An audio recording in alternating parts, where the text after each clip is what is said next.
Hi and welcome to another Watch Geek video. Today we're taking a look at the flagship model from a Swiss brand, Nivada Grenchen, called, are you ready, Chronomaster Aviator Sea Diver. Yes, that is the name and it is written on the dial, and we'll get back to the meaning of the name after a few words about the brand itself. Nivada Grenchen was founded almost 100 years ago, in 1926. And US viewers might know it as Croton, since the company Croton was in charge of US imports in the 60s, with some watches being branded Croton or Croton Nivada. They died in the 80s due to the quartz crisis, but were revived in 2018, and since then they have been making reissues of their historical models, including this one. With the name Chronomaster Aviator Sea Diver, you expect a clash of styles, but the fact is, it is very much a classical 60s chronograph that was just given a range of functions. The Chronomaster part describes the 30-minute chronograph, which is available as both a manual wind and an automatic like this one is. Both versions are powered by the same movement, a Sellita SW510, with one having a rotor and the other not. I got an automatic for a review as the manual wind was not available, but if you're buying one, I would definitely go for the manual wind version, not only because it is closer to the original, but also because it is substantially thinner at 13.7 compared to this at 14.8, which is just too thick for a 38mm watch. Luckily, most of that thickness is from the bulging caseback, so the watch actually looks okay on the wrist, but once you take it off and look at it, you realize it is a chunky thing. Next is the Aviator part, which is covered partly with the chronograph and partly with the bezel that on top of the usual dive timer has an additional 12-hour scale, making it possible to track a second time zone, something pilots would use while flying between different time zones.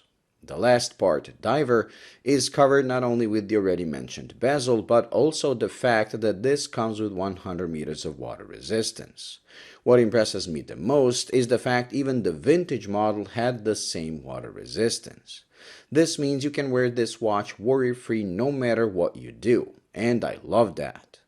On top of all that I mentioned, if you take a closer look at the minutes subdial of the chronograph, you will see a red section which is actually a 5-minute countdown, also known as yachting timer. But I guess adding Yachtmaster to the already long name would have been an overkill. When you think about it, it is almost like a 60s mechanical version of a G-Shock.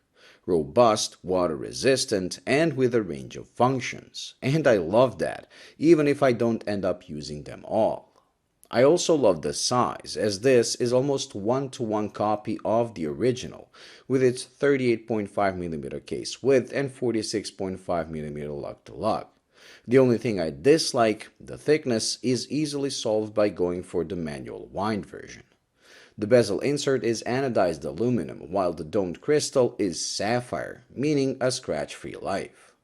The dial is quite busy but surprisingly easy to read. It comes in a range of dial-enhanced configurations, with this broad arrow sand-colored variant being my favorite. I'm usually not a fan of faux patina lume, but this one not only glows well, but also kinda helps in distinguishing the main time reading from the rest of the dial, which is done in white, so I prefer it to regular lume. You also get a choice of straps, from tropical rubber, which is the closest to the original from the 60s, leather straps, and all the way to this, a beads of rice bracelet. Like I said in the unboxing, if you never tried a boar bracelet, you owe it to yourself to own at least one watch with it, as it is the most comfortable type of bracelet ever, at least to me. The bracelet itself is pretty decent, with solid links held with screws and solid end links, with the only disappointment being a stamped friction-operated clasp. I mean, this is a $2,000 watch, and it comes with a clasp that is found on a $60 Seiko 5.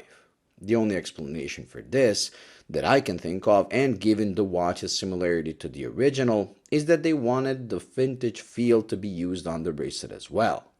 Although it does look and feel vintage, I wish it was made in a modern way, machined with trigger release and possibly an on-the-fly adjustment.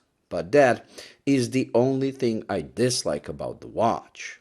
The prices vary from just over $1,700 for the strap versions, both manual and automatic, all the way to just over $1,900 for the bracelet versions, again both manual and automatic. With all the dial movement and strap configurations, you can almost certainly find one that fits your taste. If you're into vintage chronographs, this is a great alternative, as you get as close to a vintage one as possible, but get the modern water resistance and worry-free usage. So it definitely gets a recommendation from me. Well, thank you for watching. I hope you enjoyed and found it useful. If you did, please like and subscribe, and until the next video, bye.